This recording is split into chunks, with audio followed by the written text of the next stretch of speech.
হয়েছে। আমি ঠাকুর মা শ্রীচরণের স্বামীজির শ্রীচরণে কোটি কোটি প্রণাম নিবেদন করে আজকে কঠোপনিষদ 2 এবং 3 নম্বর মন্ত্র পাঠ করব। আগের দিন আমরা 1 নম্বর মন্ত্রটি পাঠ করেছিলাম এবং তার ব্যাখ্যা দেওয়ার চেষ্টা করেছিলাম। আপনাদের স্মরণে থাকতে আমি একটু মনে করিয়ে দেওয়ার চেষ্টা করব কি ছিল প্রথম মন্ত্রে। প্রথমে আগেই শান্তি মন্ত্র, উপনিষদ পাঠের আগে শান্তি মন্ত্র পাঠ করতে হয়। এই কঠোপনিষদের প্রতিটি উপনিষদের আলাদা আলাদা শান্তি মন্ত্র আছে। এই কঠোপনিষদের শান্তি মন্ত্রটি প্রথমে পাঠ করেছি। গত দিনে আমরা পাঠ করেছিলাম এবং তার মানে এবং ব্যাখ্যাটাও করেছিলাম, আপনাদের মনে থাকতে পারে। আজকে খালি মন্ত্রটি পাঠ করছি। ওম সহনা ভবতু সহনৌ ভুনাক্তু সহ বীর্যং করবাবহৈ তেজস্বী নাবধীতমস্তু মা বিদ্বিষাবহৈ। ওম শান্তি শান্তি শান্তি। প্রথম অধ্যায়ের প্রথম বললি আমরা শুরু করেছি। প্রথম মন্ত্রটি আগের দিন আমরা পাঠ করেছিলাম এবং ব্যাখ্যা দিয়েছিলাম। আমি একটুখানি আপনাদের মনে করিয়ে দিতে চাই প্রথম মন্ত্রে কি ছিল। প্রথম মন্ত্রে ছিল বাজশ্রবসা, যিনি বাজশ্রবার পুত্র উদ্দালক, তিনি একটি বিশ্বজিৎ নামক যজ্ঞ করছিলেন। এই বিশ্বজিৎ যজ্ঞটি কি? এই বিশ্বজিৎ যজ্ঞ মানে হচ্ছে তাতে যা কিছু থাকে দাতা সমস্ত কিছু সেই ব্রাহ্মণদেরকে দান করে দিতে হয়, সেইটি হচ্ছে বিশ্বজিৎ যজ্ঞ। এই বিশ্বজিৎ যজ্ঞ করছিলেন উদ্দালক বাজশ্রবসা, যিনি বাজশ্রবার পুত্র। তো তার একটি পুত্র ছিল, তাই সেই পুত্রের নাম ছিল নচিকেতা। এটি ছিল প্রথম মন্ত্র। আজ আমরা দ্বিতীয় মন্ত্র পাঠ করব এবং তৃতীয় মন্ত্র। তম হ কুমারং সন্তং দক্ষিণাসু নিয়মানাসু শ্রদ্ধা বিবেশা সোমন্নত। তম হ কুমারং সন্তং দক্ষিণাসু নিয়মানাসু শ্রদ্ধা বিবেশা সহ মন্নত। এখানে মানে আগে মানে বলছি। দক্ষিণাসু, দক্ষিণাসু মানে হচ্ছে দক্ষিণা দেওয়া। ব্রাহ্মণদেরকে যজ্ঞ করার সময় যে কোনো যজ্ঞে দক্ষিণা দিতে হয় ব্রাহ্মণদের, সেই দক্ষিণা হচ্ছে দক্ষিণাসু। নিয়ম আনাসু, ঋত্বিক ও সরদস্বাদী বিভিন্ন ব্রাহ্মণ সমিতি, ঋত্বিক বা যারা ছিলেন আগেকার দিনে যাদেরকে বলা হতো ব্রাহ্মণদের ঋত্বিক বলা হতো, তার আবার বিভিন্ন ভাগ আছে, মানে কাদের কতগুলো কীরকমভাবে তাদেরকে দান করতে হয় সেই সমস্ত। আগেকার দিনে যেটা ছিল গাভী দান, ওটাই হতো মূল দান বা প্রধান দান হিসাবে ব্যবহার হতো। গাভী দানটাই সবচেয়ে ভালো দান, শ্রেষ্ঠ দান বলে ব্যবহৃত হতো। তো সেই গাভী দান হতো এবং আলাদা আলাদা ব্রাহ্মণদের আলাদা আলাদাভাবে তাদেরকে দেওয়া হতো। সেই নিয়ম আনাসু যে সমস্ত ঋত্বিক ও সরস্বতী বিভিন্ন ব্রাহ্মণ সমিতি গবাদি দক্ষিণা, গরু, এই যে গবাদি দক্ষিণা তো মানে গবাদু দক্ষিণা ছিল।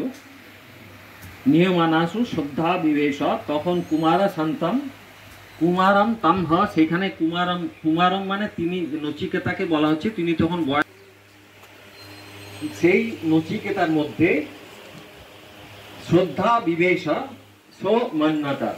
শ্রদ্ধা বিবেশ মানে পিতার অভিষ্ট লাভার্থে তার আস্তিক বুদ্ধি প্রবেশ করিল। আবিবেশ, শ্রদ্ধা আবিবেশ, শ্রদ্ধা বিবেশ, পিতার যে যজ্ঞ করছেন সেই পিতার অভিষ্ট যাতে সিদ্ধ হয় তার জন্যে তার মনে আস্তিক্য বুদ্ধি প্রবেশ করিল। সে অমান্যতা, শ্রদ্ধা বিবেশ সমান্যতা মানে অমান্যতা। মানে সে, অমান্যতা মানে তিনি চিন্তা করলেন। নচিকেতা চিন্তা করলো। কি চিন্তা করলো সেটি পরের মন্ত্রে আছে। পিত দকা দগ্ধ জগ্ধ তৃণা দুগ্ধ দোহা নিরিন্দ্রিয়া আনন্দা নাম তে লোকাস্তান স গচ্ছতি তা দদৎ। পিতো দকা জগ্ধ তৃণা দুগ্ধ দোহা নিরিন্দ্রায়া অনন্দা নামতে লোকাস্থান স গচ্ছতি তা দদৎ। তৃতীয়দকা মানে যে গাভীগুলি বাজস্রবার পুত্র উদ্দালন যে গাভীগুলি দান করছেন, সেই গাভীগুলি দেখতে পাচ্ছে নচিকেতা যে তাদের ইতোদকা, তাদের জল খাওয়ার ক্ষমতাও নষ্ট হয়ে গেছে। তারা শেষ জল খেয়ে নিয়েছে, আর জল পান করার মতো তাদের অবস্থা নেই। জগ্ধ তৃণা মানে তারা শেষ তৃণ যেটি ভক্ষণ করে নিয়েছে, মানে তাদের এমনই দুরবস্থায়, এতই রুগ্ন হয়ে গেছে তারা, এবং এমনই বয়স্ক হয়ে গেছে, তাদের আর খাওয়ার মতো, তৃণ খাওয়ার মতো ক্ষমতা নেই। জগ্ধ তৃণ দুগ্ধ দোহা, যারা যে গাভীগুলি তাদের শেষ দুধ দিয়ে দিয়েছে, আর তাদের মাঠে কোনো দুধ নেই, সেই জগ্ধ দুগ্ধ দোহা। নিরিন্দ্রিয়া মানে ইন্দ্রিয়া, ইন্দ্রিয় বিহীন, তাদের যে ইন্দ্রিয় সকল আছে সেই ইন্দ্রিয় সকল আর কোনোটাই কাজ করে না, এই ধরনের, বা তারা সন্তান উৎপাদনেও অসমর্থ, এই ধরনের গাভী তা সেই সকল গাভী লোকস্থান আনন্দা নাম সা গচ্ছতি তা দদৎ, মানে তা সেই সকল গাভী দাদা যে যজমান দান করেন, যিনি দান করছেন এই ধরনের গাভী, তিনি আনন্দা অসুখময় নাম কে প্রসিদ্ধ, সেই যে প্রসিদ্ধ মানে যে জগতে কোনো আনন্দ নেই, যে জগৎ অসুখময়, যেখানে কোনো সুখ নেই, যে দাতা এই ধরনের গাভী দান করেন, তিনি ওই নিরানন্দময় অসুখময় জগতে যান। লোক সমূহ মানে যে ভূত লোক বা অধ্যাত্ম লোক, যে সমস্ত লোকা আছে, সেই লোক সমূহতে তান সেই সকল লোকে গচ্ছতি, তান গচ্ছতি তে লোকস্থান স গচ্ছতি তা দদৎ, তিনি সেই সকল জগতে বা সেই সকল লোকে গমন করেন। এই কথাটাই নচিকেতা ভাবছিলেন।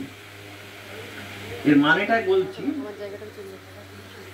পান করিয়াছে, তৃণভক্ষণ করিয়াছে, দুগ্ধ দিয়াছে, কিংবা যাহারা সন্তান প্রসবে অসমর্থ, সেই গাভী সমূহকে যে যজমান দান করেন, তিনি যে সকল লোক দুঃখময় বলিয়া প্রসিদ্ধ, যে সকল লোক দুঃখময়, যে অসুখময়, যে সমস্ত লোক, যার শুকর কুকুর ইত্যাদি নানা ধরনের যে প্রাণী তাদের জনিতে উৎপন্ন হয়, সেগুলোকে অনেক নিম্ন স্তরের লোক বলে ধরা হয়, সেই রকম জগতে তিনি দুঃখময় লোক প্রসিদ্ধ, সেই সকল লোকে সেই লোকেই তিনি আবার জন্মগ্রহণ করেন, এবং সেই লোকেই তিনি গ্রহণ করেন, যিনি এই ধরনের গাভী দান করেন। এই কথাই নচিকেতার মনে উদয় করল। আর এখানেই